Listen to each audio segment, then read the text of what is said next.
there's problems at the well number 4 in the village. They're going to have to lower a child down on a rope. But our water seems fine, so I don't know. It's the north side of town. It's a whole nother world. So who cares about those people? Yeah. Right? Yeah, they'll have to find their own sacrifice. Uh-huh. In Western Springs, you lived on the good side of the tracks, whereas I lived on the wrong side of the tracks. Absolutely. There's this, the webpage, historic aerials. It's like kind of like Google Earth, but it's all aerial photographs that someone's put online, and it's you can go through years and just look at the aerial photographs for your area, and it's pretty amazing. Just like around our house in 1950, I guess I can't remember. It's 51 is one of the middle ones. There's nothing. It's still fields, I think, from Vaughn's. It was all Vaughn's. Vaughn's was here first. It was in the 1800s, like before the town really, I think, or just when it started. It was all like orchards and things. And where was the Marx Brothers farm? That, I think, is on LaGrange Road and Joliet Road by the White Castle. Behind the White Castle, I think. Oh, in Countryside? They had a farm in Countryside? Yeah, briefly. There's always... Did you ever hear that, the rumors about at LT, it was always like, the Marx Brothers went to school here. It was in our yearbook, our 100th-year anniversary yearbook. I was in the 100th-year class. Right. Did they not go there? Well, I started doing my own, research on the internet, There's amazing things you can find there.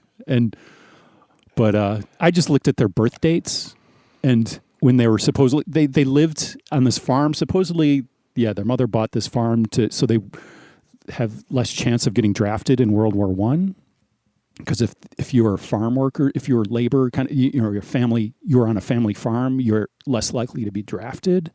This is the theory. And then they bought this chicken farm. But they were only here for like 2 years. And I looked at their birth dates, and the only one who could have gone to high school then was, what's his name? Zeppo? He's the youngest one. Yeah, was Zeppo the youngest? Gilmo was older. Oldest, right? yeah. So Zeppo was maybe could have gone to LT. So maybe he did. But everybody, the only the ones who lived here it was Zeppo and Groucho and Harpo. And Carl, right? Yeah. And they were all like 20, or, Groucho was like 20 or something, 19, 20, and Harpo was like 21 or something. So they definitely didn't go to LT. I don't know why you got to shit on my parade. I was in the 100th anniversary class of that high school. It said in the yearbook clearly that the Marx Brothers were somewhat associated with that high school. Next thing you're going to tell me is that the greatest actor / German recording artist known to man did not go to our high school. That I have not looked into that. That I believe 100%. That's true. I prefer you not look into it because I don't want my dream. If you see an aerial photograph and there's not a Trans Am with a light flashing back and forth on the grill, circling around North Campus, Jim and I were on tour once, and David Hasselhoff was playing a mall in the same town that we were on tour, and so we decided to go there to see him. It was right? Denver, I think, right? Denver, maybe. Yeah. And we were really excited because we thought, we have an in. We can say, we went to the same high school, and to talk to him. And then then they had like question and answer with him, and then some woman got up and said, I went to high school with you. It wasn't just that she had gone to LT. She had actually been in the same class with him. And so she kind of ruined our plans of an in with David Hasselhoff because there was somebody else who actually was his same age and had been to school with him, as opposed to just occupying the same building 15 years later. We did hand off our CD to one of his handlers. Was it that hard to get close? You couldn't just walk right up to him and hand it to him? No. It was a mall. Yeah, there were hundreds of people. I'd think there'd be more security at your show than at his show. That's not true. No. People are crazy. Why wouldn't you go up to him and They, say, "Hey, we're from LT and we're playing tonight. You should come do a song with us. Come do. It just We're all didn't looking feel for right. freedom." I think we all. With us I think tonight. all these thoughts went through our minds, but yeah, it just nothing panned out. I think what you're learning from these stories is we just don't take advantage of opportunities. I know we could have been on tour right now in Germany, still perpetually with him. We would have. Right. How many weeks did we spend on tour in Germany? And it's kind of just like there's certain. It's just like the United States. It's like some of it's good, but some of it's Gray. not. It's very gray. We were always there, always like in early spring It's or true. late fall. Well, there goes our German audience. Again, not taking advantage of opportunities. Welcome to episode 1.4.6 of Lost and Found and Rewound. Your numbering system is getting totally messed up. I know it. Yeah, I don't want to go into it, but it. I had. So it's not- I made a call. I made a judgment. It's not call. 1.4.5.5. It should have. Well, I should have done that on the last episode if that's the way I was going to go. By the way, a little tip for everybody who uses Podbean. I thought I was being pretty clever by putting in the episode titles special characters that would signify whether an episode was a regular episode. So a little. I think I have a greater than sign there to be the play button. And then on rewinds, I had a couple less than, for fast forwards, I had a couple greater thans to show fast forward. But you cannot put two less than symbols together in the title of an episode on Podbean. It'll cut off your title, and so I'm obviously Wrangle it. putting some sort of equation into the Podbean code. I've probably crashed the server somehow.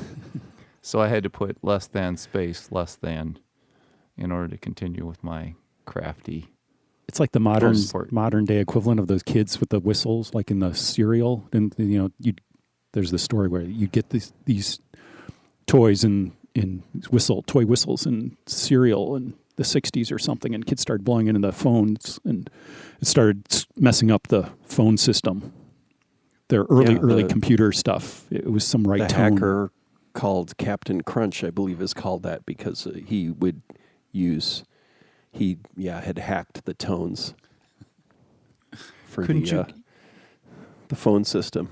You could hack people's answering machines by playing a tone back, right? Yep. To an answering machine. Yeah. Yeah, Jim Rockford's answering machine. Basically, those answering machines from the 70s where, you'd play a tone into your phone to get it to play the messages back. That's awesome. You mean the when he'd have to get his messages, he'd have to play that line. The synth That's the thing. tone. Yeah. He always had to carry around a synthesizer with him. Speaking of touring in Europe, I think one of those times when we were endlessly in Germany, I had a tone generator like from Radio Shack. So you'd put that on the phone, which is the receiver. Yeah, the receiver, right? And then you'd push to do touch tone, to do international calling, because sometimes you couldn't get it to work with the regular touch tone phones in Europe. You see, that's It's because very sci-fi. That's because they didn't invent the telephone. Right. If they had, Jim is frozen. Oh, he's back. He looks okay. to me. I didn't hear anything for about 30 seconds there. You didn't miss anything. When the screen freezes, do you freeze too, Jim? Can you move when you freeze up in Google Hangouts? I'm just stuck in my chair. Yeah, I can't move. It's like just I don't know what like It's like ice just forms a glitch around in my the whole Matrix. body, and I just Altered states. yeah. Feel like you're in altered states. I'm Chris Lost. I'm Found Jim. I am Rick Rewound. Rick, I noticed you were looking up your notes. Did you have to look up who you were on your notes? I am on so many just recorded camera-like calls now that, I do kind of lose track of who my audience is, who I'm talking to. Nonstop conference calls have kind of ruined the joy of us spending time with the two. Well, it's always joyful to spend time with the two of you. What am I saying? I'm not going to go there. This podcast, by the way, is the ramblings of a film academic, an Anglophile, and a genre hound who, I would argue, watches the films that the other two can't or won't or both. I watched a lot of films this month that I don't think Rick could sit through, and I can, as we go through them, I'll describe why. There's some scenes I think that if you couldn't take the earwig scene in wait a minute, don't say it. Wrath of Khan, the earwig scene. Oh no, you're talking about something else. Oh yeah, okay. Well, I made a I used to watch everything, I think, and then I made a conscious decision, which was the Planet of the Apes remake by Tim Burton. I said, you know what? I've seen remakes. I've seen Tim Burton's remakes, I believe, and I felt like I should watch it. And then I made a conscious decision. What year was that? 96 or something? And I said, you know what? I'm not going to watch everything. That's a remake? If I feel like I should. That Tim Burton Planet of the Apes? Man, you're kidding me. With Donnie Wahlberg? I had already been disappointed by The Island of Dr. Moreau with Marlon Brando, the remake of that.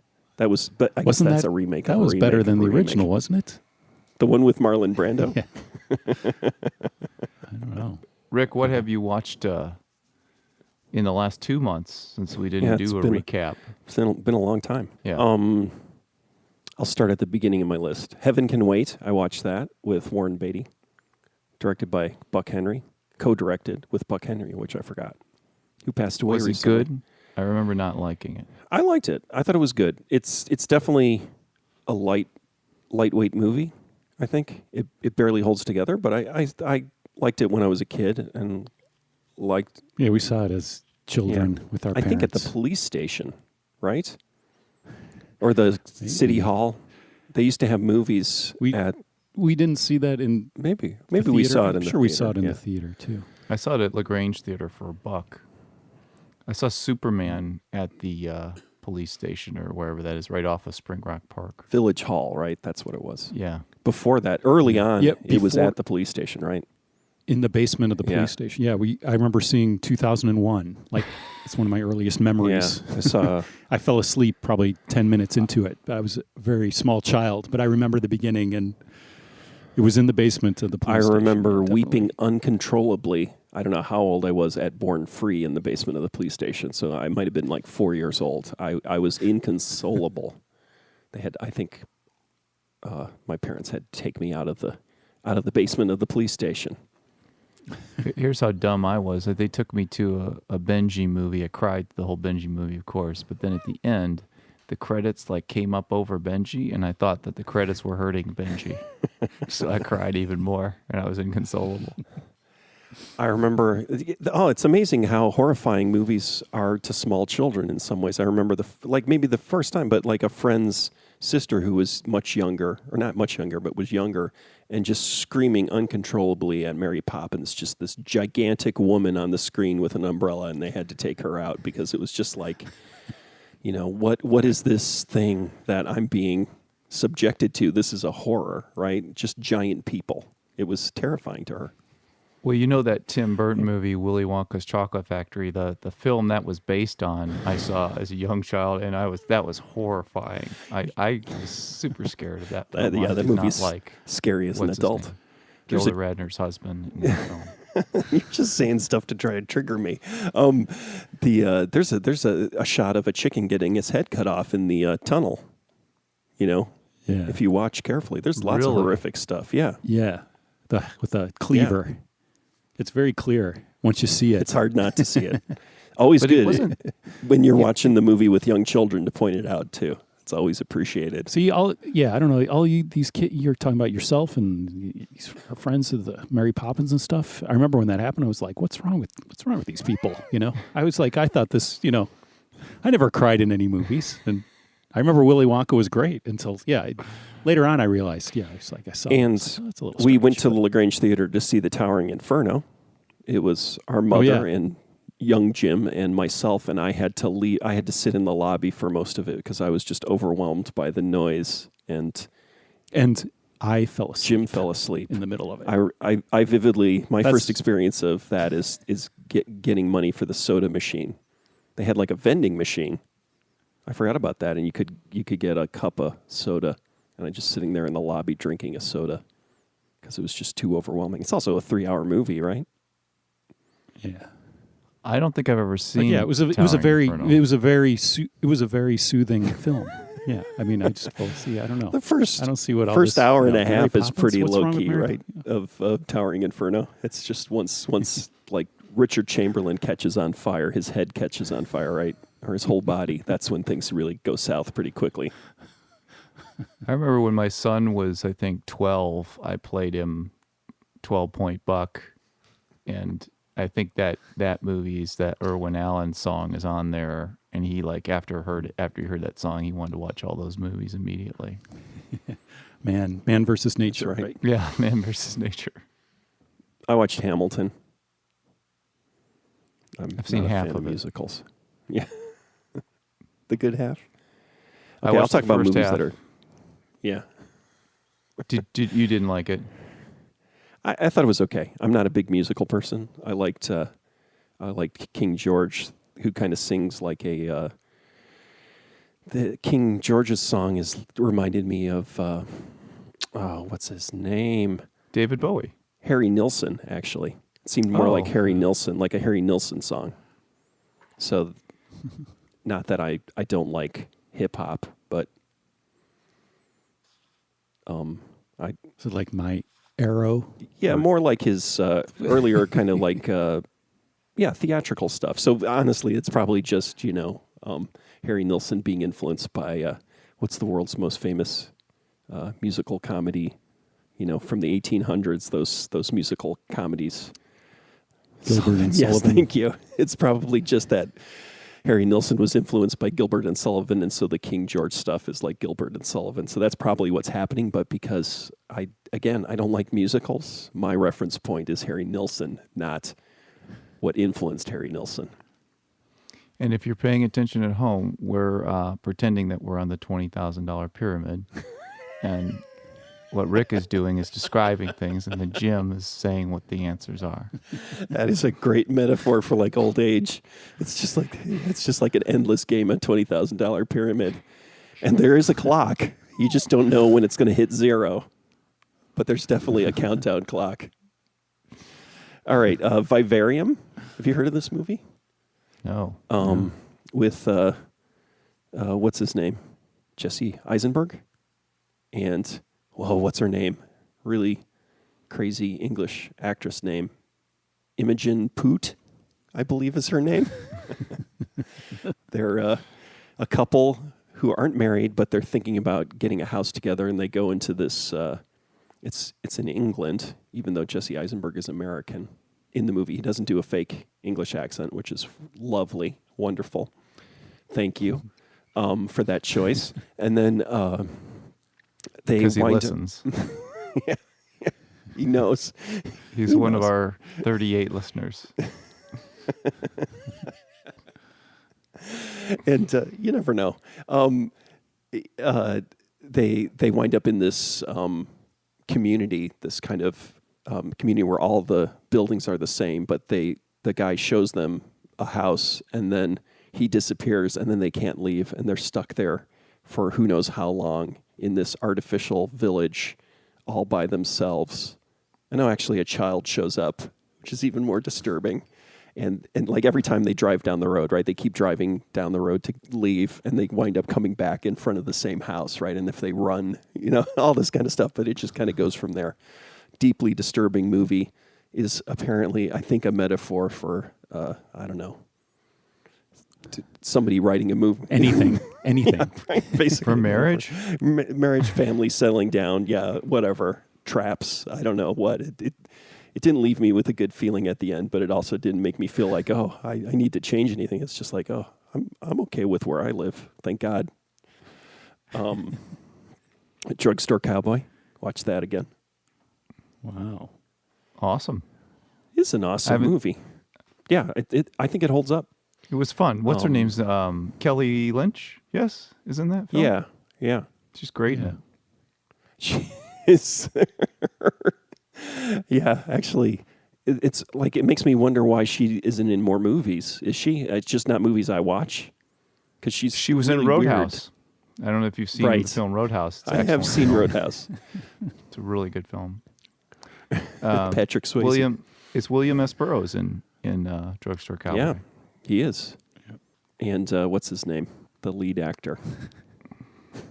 Matt Dillon. Matt Dillon. I was waiting for Jim to say it.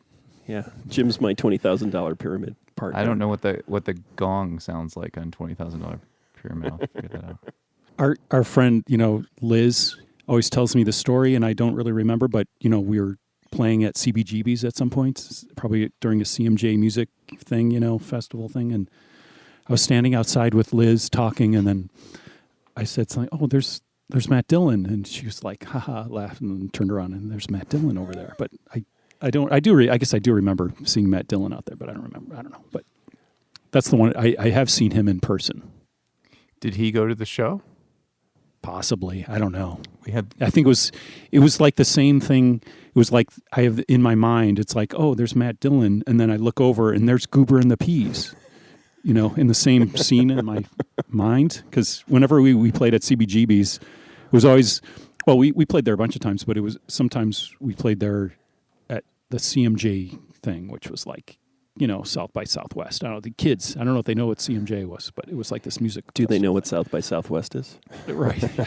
But anyways, not anymore. They, whenever we were in town for CMJ, it was like, oh, they're those guys in cowboy hats outside of CBGB's. It was like every time. And then, well, we finally met them. It was probably like once or twice, but we met them pretty early on, but we played with them a bunch of times. But it was like, oh, they're always those guys with those cowboys hanging out outside CBGB's. But I always remember seeing Matt Damon, then a bunch of guys in fancy cowboy. And Matt Damon or Matt Dillon? Matt Dillon. Oh, Matt Dillon, sorry. Oh.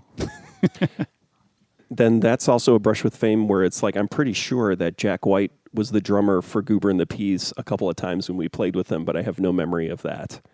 But if the timeline is right, where it's like, oh, that the young guy, I can't remember what they called him. They didn't call him Junior because one of the other guy's nickname was Junior, right? But he was like, right, the guitar player. Yeah, but they had a nickname for the drummer who was young, and then I realized, 10 years later that that was probably Jack White. Right. I should have talked to him. Brushes with fame. Ryan O'Neal, Jack White, Matt Dillon. Keanu Reeves. Keanu Reeves was definitely we were opening for, it was probably Failure. No, it wasn't. It was before Failure. Maybe it was Swerve Driver or something. Yeah. He was at a show at the Whiskey in L.A. that we were opening for another band. But I remember walking up to the balcony. I was like, oh, that's Keanu Reeves. Patricia Arquette was at a show. Wow. Really? Yeah. I don't remember that. The best I ever had was Fred Schneider opened for a band that I played in. That's really cool. You were there. Yeah, that's right. I forgot about that. I've actually met Fred Schneider. I forgot about that. I couldn't shake his hand though, because if we touched each other, we'd both explode because I'm basically just a clone of Fred Schneider, apparently. Fred Schneider? I don't think you look like Fred Schneider. I don't look like him. It's my voice is people. I ever tell you that story where I worked really hard on my vocals for one record, and then the mastering engineer, the first thing he says when he's listening to the new record is he goes, "Boy, you're doing more of that Fred Schneider stuff than you usually do." It was like, thanks a lot. It's like I tried. I really tried really hard. But no. Well, anybody who sings with their nasal resonator can do a good Fred Schneider. I mean, what I call my nose. Nasal resonator. That's the medical. That's what it'll be called 20 years from now. I'm trying to just get to the future. The medical term. I took some vocal lessons myself, by the way, and that's what I learned that they call it. the nasal resonator. I've And never my taken vocal voice lessons. Yeah.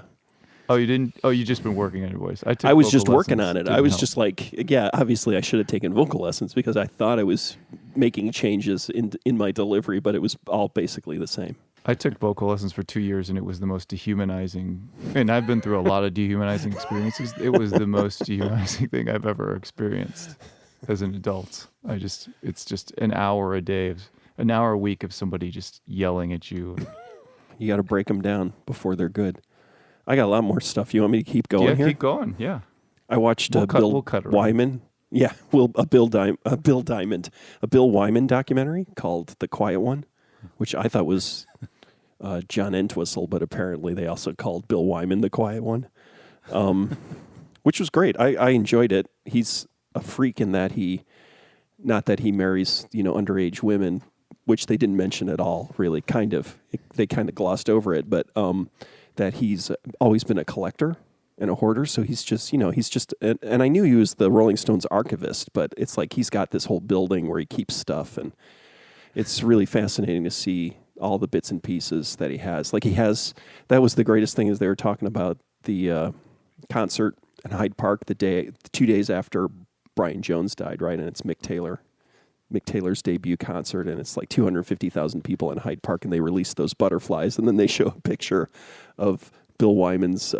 He's got one of the butterflies in a glass case, pinned to it, So he's even got one of the butterflies from that concert. Run me through that timeline again. 2 days after Brian Jones dies, Mick Taylor is playing with the Rolling Stones. So was Brian Jones kicked out of the Stones? Before he died. Yeah, he was out way before. Just right? a month. But they were talking like he was maybe going to come back. Yeah, he was like gone. I think it was like a month. They kicked him out, and he died a month later. I mean, he was already kind of falling apart, and they were done with him. Have you ever watched? They usually call it Sympathy for the Devil, but it's actually a Jean-Luc Godard film, which the name I can't remember. Where it's, I think it's Black Panther speeches, people giving Black Panther speeches in a junkyard, interspersed with the Rolling Stones working on Sympathy for the Devil, and you can see already we have there been that watching Brian. that. Yeah. Yeah. The Sympathy for the Devil studio stuff is him just. He seems already out of it. Pretty excluded, and then they fired him finally, and then he drowned in his swimming pool, or was drowned, depending on who you talk to. And then, A.A. Mills, former swimming pool. Right, I forgot about he that. Lived in the writer of Winnie the Pooh. It was his house was A.A. Mills' house. Of course it was. Just like Jimmy Page lives in one of Aleister Crowley's old houses, right? It was the ghost of A.A. Milne Drowned killed Brian Jones. Brian Jones. Yeah. I think that's what happened. I think Page moved out of that house, but he did live in that house for a long time. Yeah. John DeLorean documentary with Alec, not Alec Guinness, not Baldwin? Alec Guinness, Alec Baldwin as John DeLorean, like doing recreations. It was very interesting. I actually learned more about John DeLorean than I learned about Jane Jacobs, even though I think the Jane Jacobs documentary was better constructed. The John DeLorean documentary, I learned a lot more about him. It's fascinating. But yeah, he wasn't really, it was one of those classic stings where they, basically created a whole drug deal to, entrap him. Well, no, they kind of fused two people they were trying to entrap. It wound up getting John DeLorean involved in a $24 million cocaine transaction, but then he wound up not actually being directly involved in the transaction. He was just somehow getting some kind of benefit from it. I can't remember. It was interesting though. Won't he be pissed like 5 years from now when cocaine's legal? Is that your timeline? It's terrible. It's fascinating, the stuff about like Northern Ireland too, which leads into the next movie I watched. I just watched this the other day. It was called 71, and it's from a few years ago. It's a British soldier in Belfast. He gets separated from his. No, he did not. There's a riot. He's a British Army a British soldier in Belfast doing kind of like a routine run. And then there winds up being a riot, and he gets separated from his platoon or whatever, and then winds up in the middle of Belfast overnight trying to survive. And people are basically passing him around, and you don't know. There are people who are, playing both sides. He's being protected by royalists and then being protected, or whatever they're called. I can't remember now the differentiations, but basically being passed around and then also slowly being whittled down physically, kind of, not literally. He's not getting parts chopped off, but he's just getting more and more hurt as this progresses. And it was pretty brutal, but also interesting to see it in the context of a Western city, right? So Belfast, English people, 1971. It's parallels like everything you always, all these movies about, the Middle East or whatever, and, terrorism and all that kind of stuff. And to see that same dynamic with a bunch of, Irishmen and Englishmen. People. Yeah, white people, and realizing, oh, crap, this was not that long ago. So it was pretty, it was rough. It reminded me a little bit of Detroit. So I did watch Detroit. I think, did we talk about that? I watched that. I like that film. Yeah. Bigelow. And Catherine Bigelow. It reminded me kind of that same kind of vibe where it's just kind of brutal and horrible. And things just keep getting worse, right? Did you like it, Detroit? I thought it was okay. I saw The Lighthouse. Oh, The Lighthouse. What? Did you like The Lighthouse? I did. I enjoyed it. It had a little too much stuff that I couldn't watch, but other than that, I haven't seen it yet. I think Did you it would really? enjoy it, Jim. The sex scene? What couldn't you watch? Having sex with a mermaid? No. There were other things involving an axe. Oh. Yeah, I can't remember. Axes are never bad. What? Yeah. Just like chopping down trees. What I really liked is I had to look it up. It's in a really strange aspect ratio. So it's in a silent film aspect ratio. So it's not even Academy aspect ratio. It's black and white and pre-Academy aspect ratio. So it's almost a square. It's really neat because it's still expansive, right? I think you get a feeling of claustrophobia in the interior stuff, but then the exterior stuff, it doesn't feel that claustrophobic. So it's a really interesting convention that I thought, and it worked out. And Willem Dafoe reprising his role as the Green Goblin from the Spider-Man films. Yeah, Willem Dafoe is one of those actors where I think it doesn't matter. He is a actor where any movie, it doesn't matter how good or bad the movie is, I'll watch him in that. He transcends almost every role and movie he's in. So even if it's awful, it's great just to watch him. I'm a huge To Live and Die in L.A. fan. Right. Fishing with John. That's his best work. Most amazing episode of Fishing with John is, and it's in fact, you could say I'm going to have to go back and watch the Willem Dafoe episode of Fishing with John because that may actually just be The Lighthouse, may be a ripoff of that. It's just maybe an hour-and-a-half version of that episode of Fishing with John. Now that I think about it. Jim, what have you consumed? Media, TV, film. Exactly. You know me very well. Yeah. I don't think I've watched any movies. So I watched I've been watching No More Jockeys and Bad Golf on YouTube. That's mainly what I've been consuming. Okay. Which are Alex Horn vehicles, who's the creator of Taskmaster, which crashed and burned on American TV this past week or two. Yeah, so they tried to put it on TV and it got canceled immediately. But it's just a show I've watched. It's a very popular show on British TV for the past 5 or 6, I don't know how many years.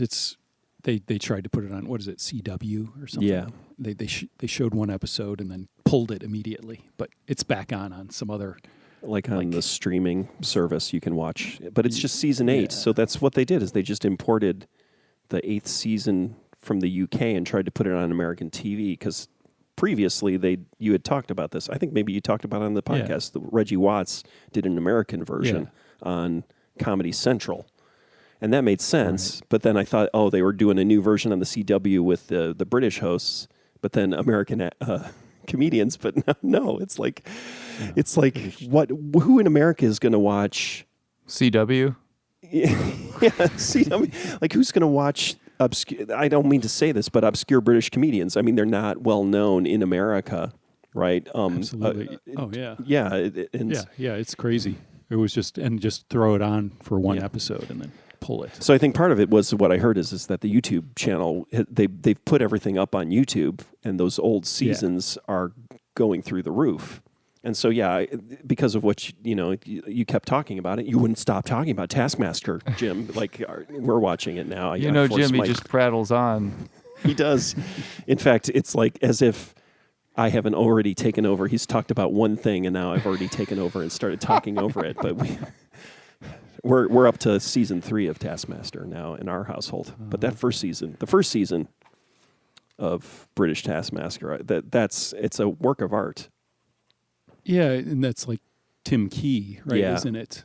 Tim Key, he's kind of he's involved in it. He's like, I think he creates tasks too, but he was actually in the cast. But he was in like Alan Partridge and stuff. Or he's been in, he's really funny. But Alex Horn created Taskmaster, and he my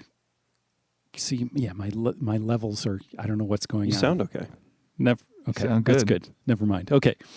Anyways, Alex Horn created Taskmaster, and he has these other little YouTube channels, and one of them is it's called No More Jockeys, and it's with Tim Key, another comedian. I've forgotten his name right now. I should remember his name. But anyways, the three of them do this. It's like parlor games, like a word game that they do together on Zoom or whatever, since it's a lockdown thing, they just have recorded this little game they play with each other, the three of them.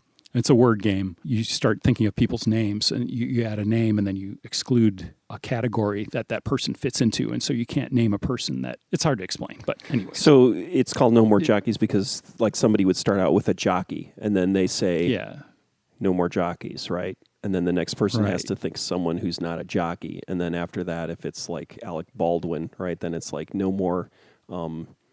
A-B, like first and second name is alphabetical, A-B. Oh, it's stuff so like one that. guy calls out the name, the other guy calls out the rule associated with the name, and then you have to keep going? No, the same. You call out a name, and then you establish a restriction. Oh, cool. And they just pile up, and it gets harder and harder. And it's like 20 questions almost in reverse, right? You're like narrowing down the categories to the point where like you can't think of a person who it doesn't fit outside of all the rules that have come before.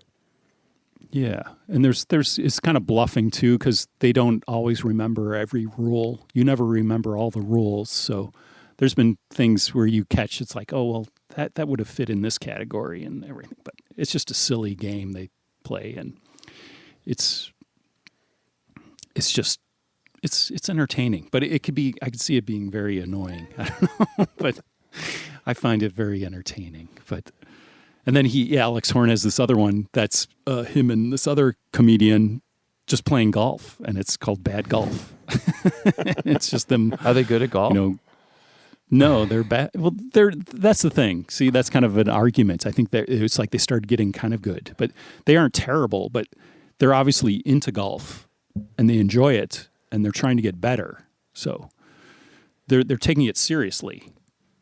It's basically just them going out and playing golf together, and they film it with a little GoPro or whatever, and it's edited very, it's kind of haphazardly, but entertainingly. That's what I like about Taskmaster. Part of it is the production design of the show, and it's not just Alex Horn. That's the thing about Bad Golf is just him, and a lot of it's very stripped down, but it's kind of like Taskmaster a bit, but. The Taskmaster has a lot of fun camera stuff. It's just simple camera tricks, and scenery and things, and it's just the way it's filmed is entertaining, even, and it's just the settings. It's all quirky, and Bad Golf is just two friends playing golf, like mediocre golf, and they're just they're kind of like polar opposites, I guess.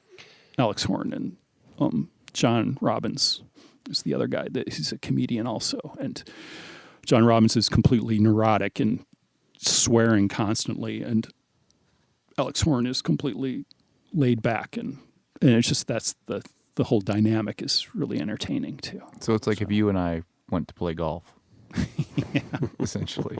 What of the three would be the gateway drug to the other two? Would you say, if I were to start somewhere? Taskmaster. Ooh. You should definitely watch Taskmaster season 1. Yeah, I mean that start at the beginning. Yeah, Yeah.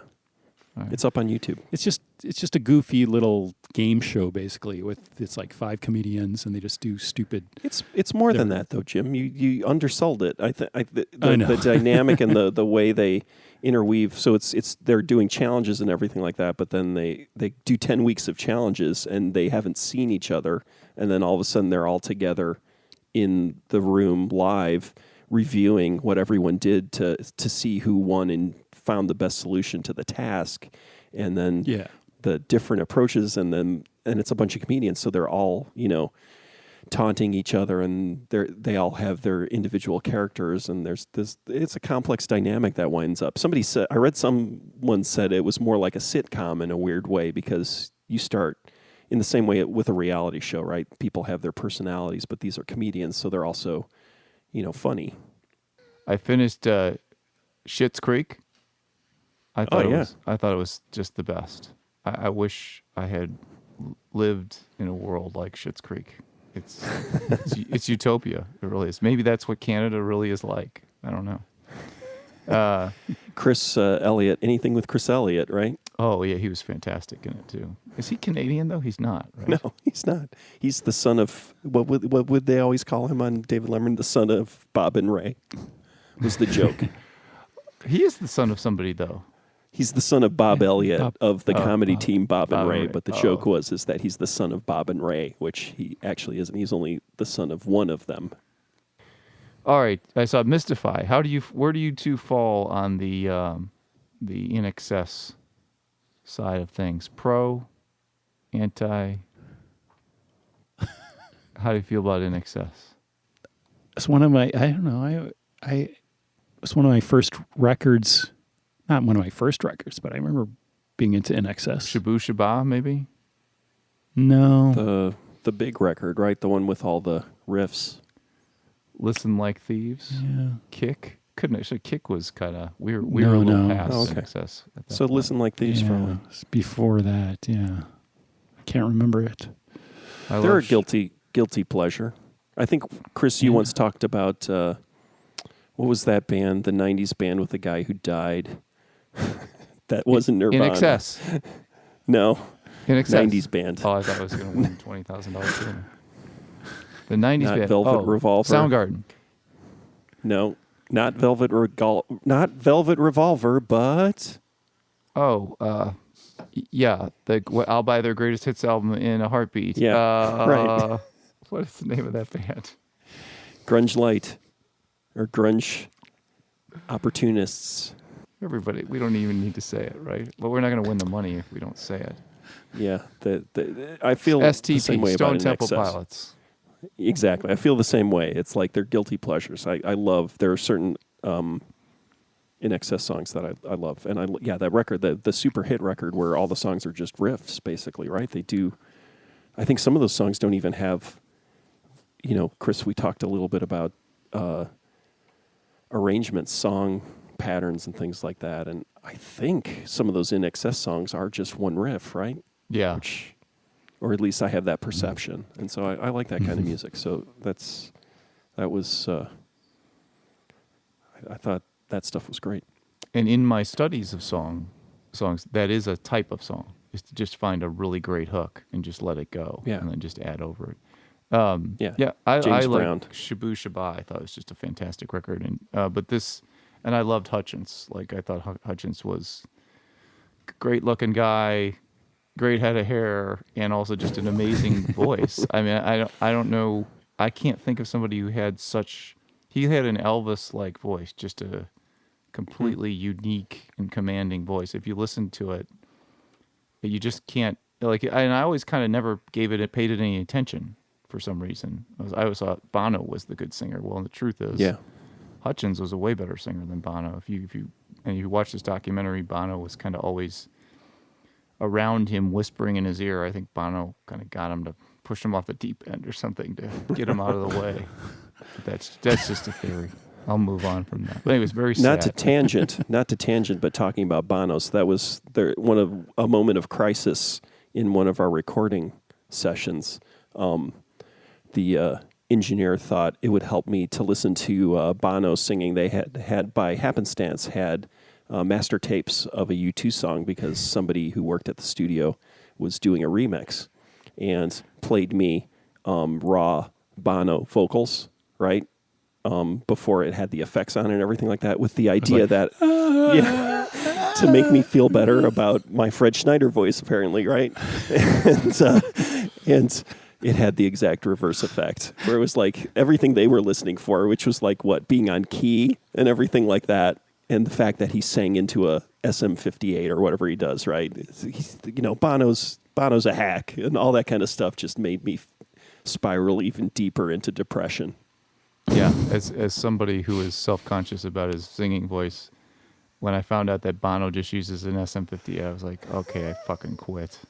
All right. And it was like, face it, I can't sing. I'll just need to move on and either just I don't know. Anyway, this could devolve. I saw Rec and Rec 2, both Spanish zombie films. They were not too great. I saw Portuguese zombie films are better. Oh, they are. Well, maybe. I don't know. That's what I heard. Wine. You haven't seen a Portuguese zombie film? Never. But I have. Interesting. I have drank during a Portuguese lunch, so that's all. They probably went to see the film after you went to your hotel room and took a nap. Yeah, they had all the vim and vigor to go see a zombie movie. I watched From Beyond, which was a Stuart Gordon film. He's the guy who did The Reanimator. It was the film he did right after Reanimator. Wow. I feel like I may have seen that. It was a body horror film. It was okay. It was gross out humor. And then I watched, that was Society. Well, both of them are kind of body horror. Now that I think about it. I watched Five Bloods. Have you guys watched that? Oh, I started watching that. I haven't finished it. It's okay. Not a good endorsement. Yeah. Because typically, I watch a Spike Lee movie all the way through, but I'll go back and watch it. I love Spike Lee. I love his movies. I just thought this one was a little forced. I watched 2 films because I was just depressed because I had this sort of global event that's going on drag me down a little bit. So I wanted to watch something. You're weak, you wuss. I wussed out. What's wrong with you? It was a weekday. I don't think it's unusual for people to be unhappy right now. Sorry. Right. Well, I was trying to make a joke of it, and I've got lots of reasons to be happy, so I don't. So your point is kind of well taken. But I watched Mission Impossible Fallout, which I love, but it's just like candy. It's just like eating candy for 3 straight hours. And then I watched Avengers Endgame because I remember thinking that was a really bad movie the first time I saw it, and the second time I saw it, I thought it was better than the first time I saw it. And then Blood Quantum, which was a great zombie film that takes place on an Indian reservation in Canada, I think. Wow. And it was really timely because it addresses a bunch of racial issues, but really well done. Highly recommend that film. It is extremely violent and has some significant gross out scenes, Rick, so you might want to pass. Oh, including a scene where a woman's baby, who is a zombie, I think eats its way out of the woman. Oh. And then they have to kill the baby and the mother because the mother turns into a zombie from the baby eating its way out of the mom. Oh, so terrible. That might, you might not like that. No, I don't like it already. I watched Fast and the Furious Tokyo Drift. It's the only Fast and the Furious movie I hadn't seen. Outstanding. Masterpiece. Is it the best? The best one? Close close to the best. One of the best. I watched Once We're Brothers, the documentary on the band. Oh yeah, I saw that. Yeah, I thought it was good. One-sided. The rest of them are dead, so Yeah, that's right. It's they talk a little bit about it, but it's like, yeah, it's basically Robbie Robertson getting back at Levon Helm now that he can't say anything. It's yeah, if you know anything about their history, and they talk a little bit about it, but yeah, it's a little one-sided. And the only guy that's still alive, I think, is Garth, and he's a little bit. Oh yeah, that's right. Yeah, he's a little bit like Jim. He's the magical creature of the group, but he wouldn't necessarily go out of his way to counter Robbie Robertson. So Robbie was pretty safe. Once all the other loudmouths died, he was just like, I can. Did they even interview him in the contemporary era? I think they had like did they have him in person? I don't remember. No, I don't think. I think Was it like a Muppet? they had his voice like from an earlier interview, but I don't think he's alive, but I don't think they interviewed him for the film, or he didn't want to be interviewed. Yeah, so yeah, it's really interesting. It was a puppet of him, but it's really sounded like Robbie Robertson. It was kind of weird. He's like, I thought Robbie's songs were great. Robbie is the best songwriter of the 20th century. That story he tells about Bob Dylan complimenting him and envying him, that's true. I watched Creep 1 and Creep 2, which were horror films that there's a couple gross moments in them, but otherwise pretty just jump scare. They were really good. The Duplass brothers made those good films. Really?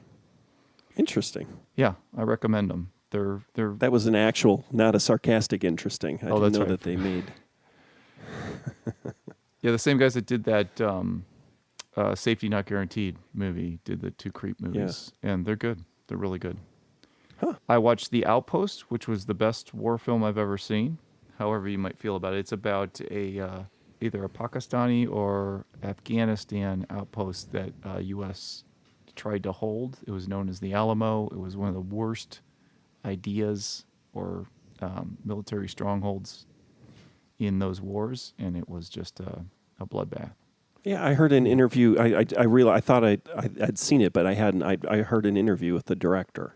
Right, there are 2 movies about that story. Right, he was talking about it as like such a compelling story, and so there was another film competing in production about it. I believe. I'll have to see that incident. One. I don't know if it came out though. Well, it's a new film, right? It's a recent brand film. New, yeah, and they just put it out on Netflix or some streaming service. I forget which had it. Yeah. Oh, yeah. I totally forgot about that interview. That was a good interview. So I'll have to. And now that you've recommended the movie, I'll have to watch it. It'll actually stay in my brain now. Yes, lots of good action in it. I don't think it's very political. I don't think there's a political side you're on in the film. I think it's just about the position that we put soldiers in, and it can be quite unfair and sad. But then again, there's a victory component to it as well. I watched Crawl, the Alexander Aja film about alligators in a flood in Florida. It's just a creature feature. It's great. But they like float into people's houses and eat them or something because there's a flood? Yep. That's exactly the plot of it. Great idea. That's all you need. It's a good concept. With a lot of interesting nods to Spielberg and Lucas in it. But, I wouldn't recommend it. It's just, dumb fun. So the Spielberg reference, that's like Schindler's List, and then Lucas, it's, what was that movie about the pilots? With Jim Belushi? From 1941. 41. I watched that a while ago. That's a fascinating movie, 1941. Never seen it. Fascinating. Oh, it's you should watch Neighbors. it. Yeah, Neighbors. Oh, I forgot about that. Same. We were talking about Blues Brothers, and it's like, oh. I know. I was going to tell you, because I read that. I have the novel. Right. It's kind of an interesting book, but that they base, like, why would they make this movie? The novel is darker, obviously. I feel like I read the novel too. It's the guy who wrote Little Big Man, and then what's the one? I read the one about the families. It's kind of like the Hatfield and McCoys, but it's like, I guess that might be Neighbors, right? I can't remember. Kinda. Yeah, it must have been Neighbors.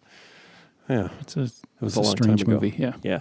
It's a very interesting movie. And now this is a thing. This is a famous person I actually talked to is Tim Kazurinsky. Now Tim Kazurinsky's is in Neighbors, right? I was in a room full of very famous people, and then I said to the famous person I knew, said, "Is that Tim Kazurinsky?" And she went, "Yeah, do you want to meet him?" And he was just standing there with his son, right? Because it was Chicago, and so all these super famous people are talking to each other. But like me, I'm not like, "Oh, can you introduce me to blah blah blah" and everything like that. I'm like, "I want to meet Tim Kazurinsky," and then that was the initial part of our conversation. I was trying to remember if he was in Neighbors or what was the other movie? It was a little insulting because I couldn't remember which he was in. But then, and we had a nice conversation.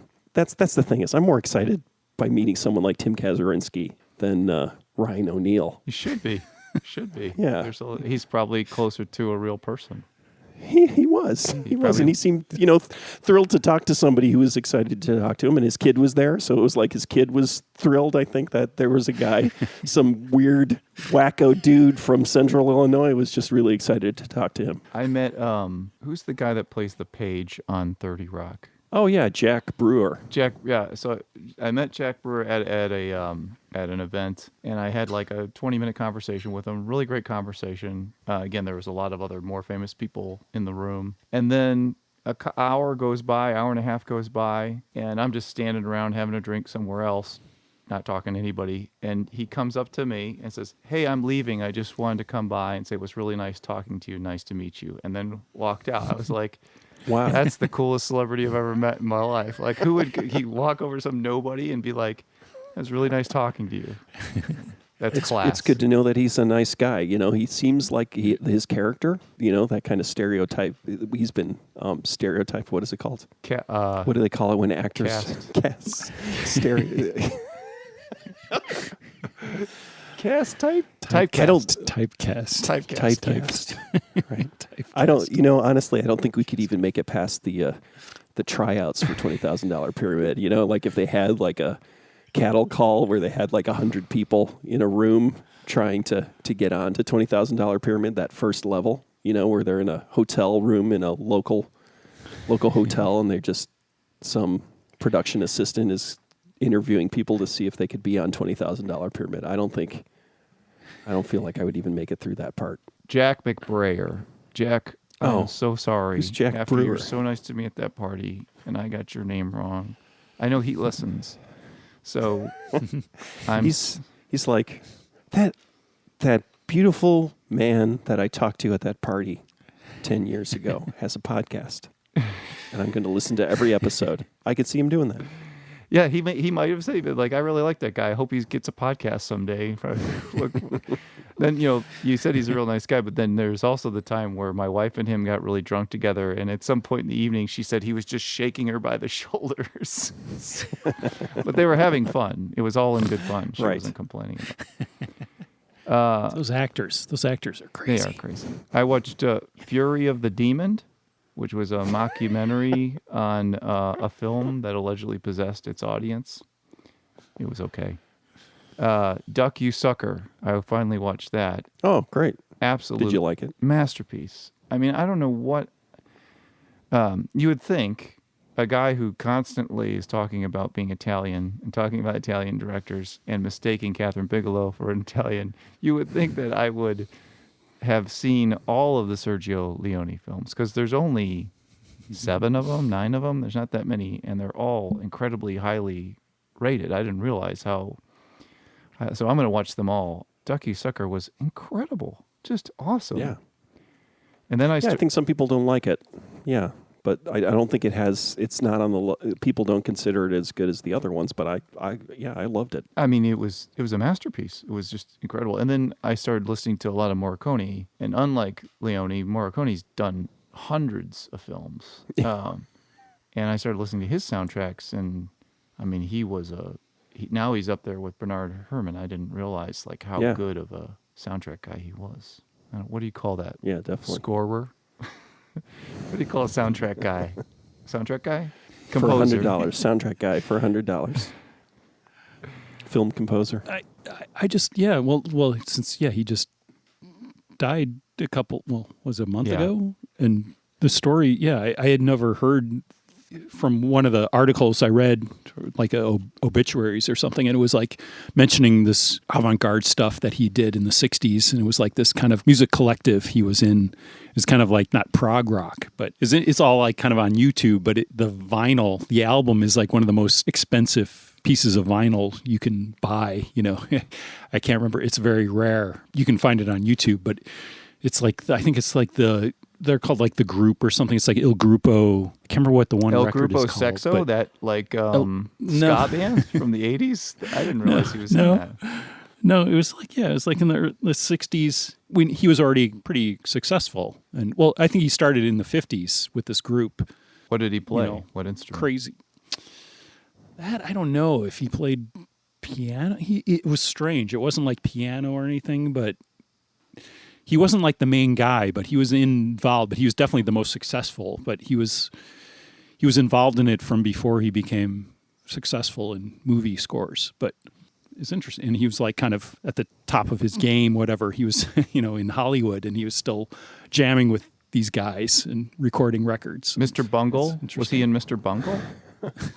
Maybe. The music that he liked, right, as opposed to the music he did to pay the bills, right? So he's just like Right. this Yeah. film stuff. It was like his friends. Yeah, It was yeah. like he was definitely involved with these guys early on. And it was like, oh, yeah, I'll record another record with you guys. And I'll Be Gone in the Dark.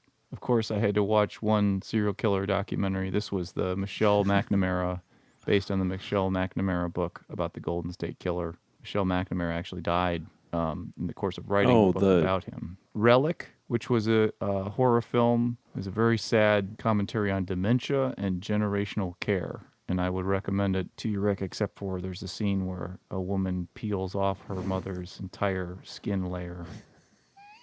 So I don't know if you can make it through that scene. But if you can, I recommend it. Is that a new movie? Brand new. Or Yeah. Oh, okay. So there was another movie called Relic. I remember in the VCR days, right? I think VHS. so. There was some movie called Relic, right? But I think it was a bad horror film. This is one of those highfalutin horror films like you guys like that Midsummer and It's slow, long, drawn out. Just yeah. a few bits of raw meat thrown in for the Chris Losts of the world. Right, look, I just want to give everybody, all you filmmakers out there, a sage piece of advice. If you're going to make a horror film, no more than 90 minutes. No more than 90 minutes. What are you doing? Who do you think you are? Right? You're not Leone. You're not making a Sergio Leone film. Make a 90-minute horror film. Get it over with. They're Christ's sake. building tension. You guys are not going to like this. I guess. Let me see. I watched Safe, which was just a garbage action film with the guy who looks like our friend Larry. The English guy, right? Yeah, the English guy who looks No. like our friend Larry. Who is he, Yeah. Jim? He's in the Fast and the Furious movies. I haven't seen any He's of in those. a It's Jo- possible. I know He's Larry. in- I remember he's Larry. in what's Guy Ritchie film? You should know Yeah. that. It's British. Jason Statham. Yeah, Jason Statham. Statham. Safe, great movie. Not the film Safe with Julianne Moore, where she becomes allergic to everything Yeah. and has to live in her house. Not that movie, So which there's- I've never watched again. There's the I film. think that's on my list of movies I thought were great, but I will never watch again. Yeah, there's films that you can watch, and there's films that you can't watch, and films that I can't watch. And I watched Safe, and I was like, I couldn't handle it. It freaked me out the whole time. And there was nothing gross about it. I just couldn't handle it. Yeah, I can barely remember it, but I know, and I'm almost to the point where it's like, oh, I should probably watch it again. And I think I have a physical thing that's going on where it's just saying, no, don't watch it, Rick. Don't watch it, Rick. Don't do it unless you want to be a hypochondriac for the next 5 years. If you're looking This for is that, this is the best time. Best time for being a hypochondriac right now. Oh yeah. So the film Swordfish was sort of the bad equivalent of a Tarantino film in the same way that I thought Parallax View was the bad version of so All the President's Men or some of those, or Marathon Man. I thought Parallax View was a sloppy. In fact, I was watching it. It was recommended by my brother-in-law. You guys recommended it, and at some point I was like, "Is this the film? This can't be the movie they recommended." With You don't like Parallax View. Warren Beatty, and he's got that hair that's like Yeah. sky-high hair. You probably wouldn't like Heaven 1970. Can Wait either. Yeah. First of all, I have to say Warren Beatty's not attractive. The music, even if it wasn't a Yeah. good movie, the music alone is Chilling. worth it, right? Yeah. That soundtrack, that Yeah, the music was good. Warren Beatty's. I do laugh. He's just not attractive. Maybe I just don't find him attractive. Is that the issue with Yeah. him? I don't know. I don't know if, Warren Beatty's beauty is an essential part of the story, but I mean, I guess it could be. Is like why a handsome man like that would not be framed. No, I'm saying he's Would not be. handsome. No one would believe he's I in could it. see why he was framed Oh, because okay. he was ugly. Right. Well, then it makes sense, doesn't it? Just alone, the scene of the programming, or where they do the test and they see that he sees that film with the words and everything like that. That moment has been used so many times. It's been used by David Fincher, right, in the game. I think he references that really well. But you see that kind of like industrial film with the music, but then it's combining that aesthetic with brainwashing and everything like that. That moment I really love because it kind of combines that era kind of industrial filmmaking or advertising with brainwashing. It's a really nice moment. Here's the rub. I loved that scene. That scene was phenomenal, and it was incredibly well edited. Like just the best, some of the best editing I've ever seen. And then there's some of the worst, most garbage editing I've ever seen in a film. Unbelievably bad editing in the film. So I might have to look up who edited that film. It's probably one of the world's greatest editors. But so what you're saying is the scene you liked is the one, the test to find out if you're a serial killer, right? That's the part you liked. That's the scene that appealed to you. No, the test to find out whether or not you're a sociopath, not a serial killer. Come on. Rick. Okay. Serial killer would imply that he had already killed a serial people. Sociopath means he's got the capability to kill. Potential. And that properly aimed is a very effective weapon.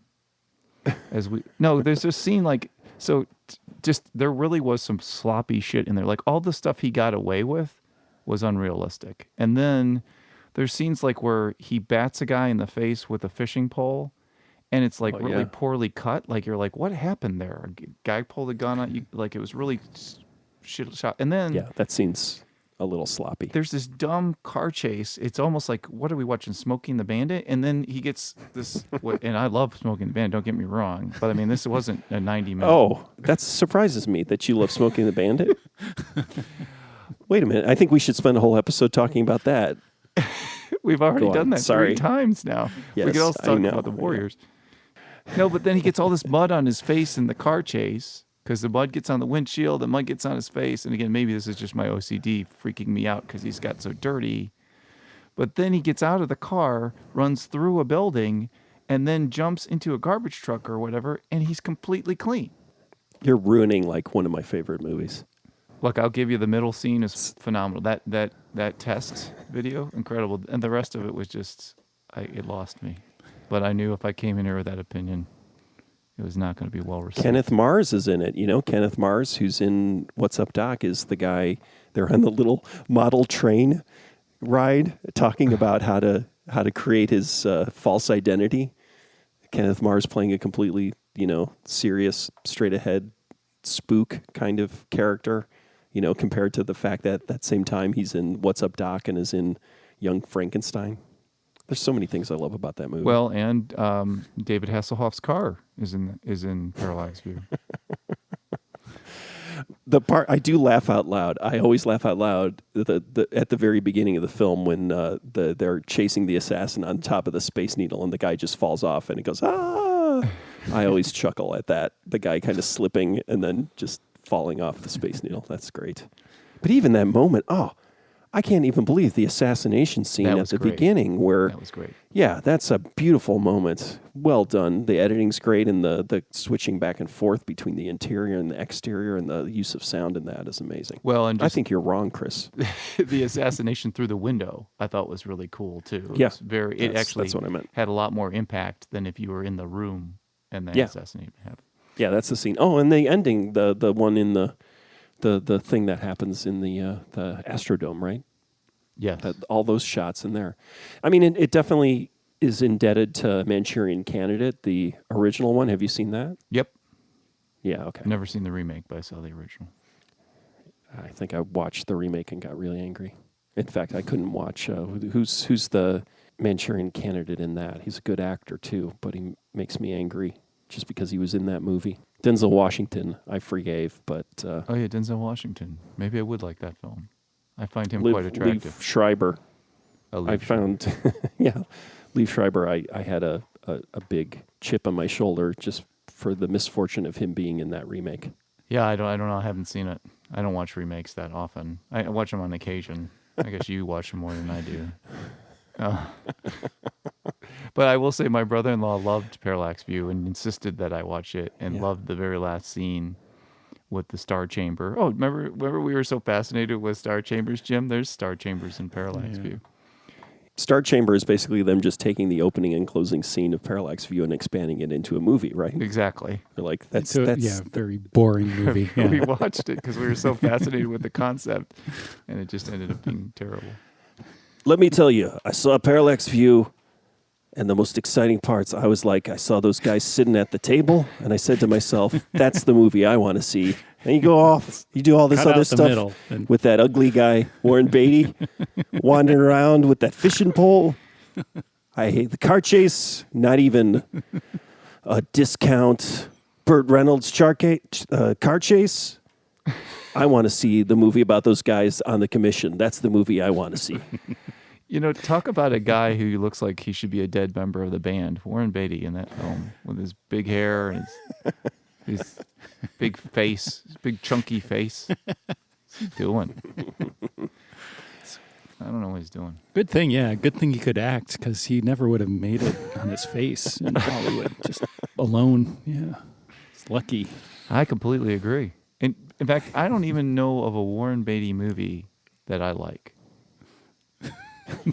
Reds, have you ever seen Reds? Never seen it. Refuse to. If I'm going to like it and it's a Warren Beatty movie, I'm not watching it. Why don't you clue us into what the next film is? I believe it's Mountains of the Moon. Did I get the title right? It's Mountains of the Moon. I don't know. Who chose the movie? Chris, did you choose it? Do you remember the name? I don't know. I did not. It was Mountains of the Moon. Here's a question. This is not a spoiler. Is it the newest movie that we're going to talk about in this series? That's a great question.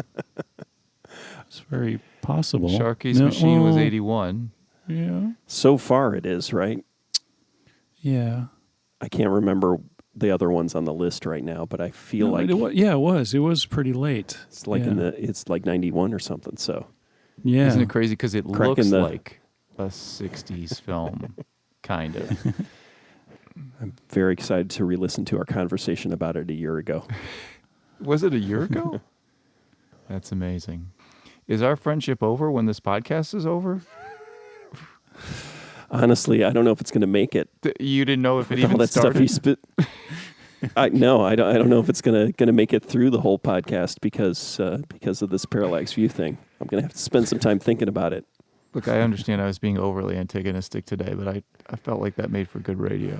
I have a question. Is your brother-in-law, does he like old movies, VCR-based movies, anything? And he's podcasting, right? So he might be interested in doing a show like this, right? He likes the Parallax View, right? He's the special guest that I'm trying to get for the show. Is that what you're Yeah, asking? but I'm saying like a more permanent kind of thing. I see Do what you think he'd be like a more permanent position? No, see, he'd take your side. You don't let me make a case for my role on this podcast. You need someone who's more of an audience surrogate. You need somebody who watches the genre films, who watches women have their skin peeled off their entire bodies, who watches babies eat their way out of their mothers and then turn their mothers into zombies. You need that character on this podcast. I'm like Roger Waters. If that's my audience, I don't want them. Even if they're making me millions of dollars. I'm telling you, just have too much of the same thing if you get him on here instead of me. Guys, look, Yeah, what can I you're do? right. I know. Is there an interview process I can go through? I'll let it go. You made a good case. What's the point? How can I feel superior if someone doesn't, if everyone says they love the Parallax View? Who would play the dunce on this podcast? It's not going to be Jim. This is very odd, totally out of context, kind of, but we went to see the Smothers Brothers 10 or 15 years ago, but then my mom said, oh, he's so stupid. And my mom's a very intelligent woman and everything like that, but the fact that, Tommy Smothers, that character that he plays is so stupid, and it's so real, right? He does such a great job. That's what she meant, kind of, right? It's not that she didn't understand that Tommy Smothers was the one who writes all the jokes, and the what's his name, the other brother is just basically a empty vessel, right? Who just responds. But it's that thing, right? You need to have that dynamic. You need to have that character. So you play that character. And you play the Tommy Smothers very well. And you're saying that was totally unrelated because I'm not acting? Is that why that's an unrelated It is story? related. It is that idea. Yeah, no, you need that dynamic. But it's also Joe. It's insulting me, right? It's like saying I'm Richard Dickie Smothers, right? I give the appearance of the smart one. I think the dynamic of giving people shit and making fun of your friends, I think that it's a necessary dynamic in friendship. I really do. I think as long as everybody's cool with it, and having a good time, it's a necessary dynamic. Yeah, I'm cool with that dynamic. I'm just not cool with you not liking the parallax view. It had those moments. I just was really annoyed by the sloppiness and the implausibility. Because I thought I was going to get some sort of knockout, come together conspiracy film, and it was just this goofy, ugly dude running around with his crazy adventures that would have never have happened. You don't steal a police car and, drive it all around town, drive it and then break into the sheriff's house and then drive away from there. I mean, at some point. I feel like that would be just like a day in the life of Warren Beatty in the 70s, his real life, right? Because he's such a handsome man and such a famous person, he could get away with that kind of stuff. So maybe you're right. Maybe it's just a lack of reality that Warren Beatty thought, yeah, somebody can get away with this because this is the kind of stuff I do all the time. They don't like his hair. Yeah, they didn't like his hair. Yeah. So the elite, the powers that be, who find Warren Beatty repulsive and ugly, right, and eliminate him, they're just more reacting based on his perceived power that he had, but they want to show that they can actually... The threat and the power of his hair. Yeah. Maybe it was Carly Simon who was running the Star Chamber. Is that who wrote You're So Vain? Carly Simon. And that's about... Did you... Warren Beatty? Is it about Warren Beatty? I don't know. Supposedly. Or Mick Jagger. I don't know. It's one of those stories. Or who is the other person? Yeah, but... Harry Nielsen, right? Right? Isn't it She auctioned... about Harry Nielsen? Harry Nielsen? I don't know. Right? She auctioned off the name of who it was. Somebody paid her a huge amount of money for charity, right? And then she whispered in their ear who it was about. Oh. Huh. Speaking of Harry Nielsen, last comment I've got. I've never listened to a Harry Nilsson record before in my life, and I listened to Nilsson Schmilson and realized that I had heard every song on it already. Yeah. That record's insane. Yeah. From Goodfellas. Yeah. Right. The end of Goodfellas. Run Through the Fire, yeah.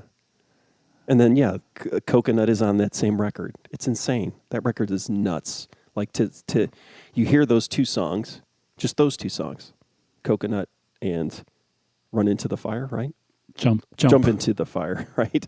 And realize that they're both on the same record. It makes absolutely no sense. Well, and then the other song is on there, that huge hit, the one where he sings super high. Yeah. I can't remember it. Fortunately, there's no Harry Nilsson category on today's pyramid.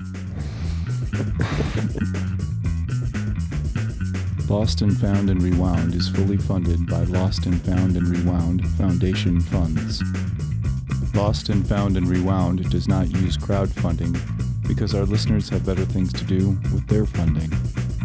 There's no need to post reviews of Lost and Found and Rewound because our listeners have more valuable things to do with their time. In all sincerity, thank you for listening to the show. We truly appreciate it.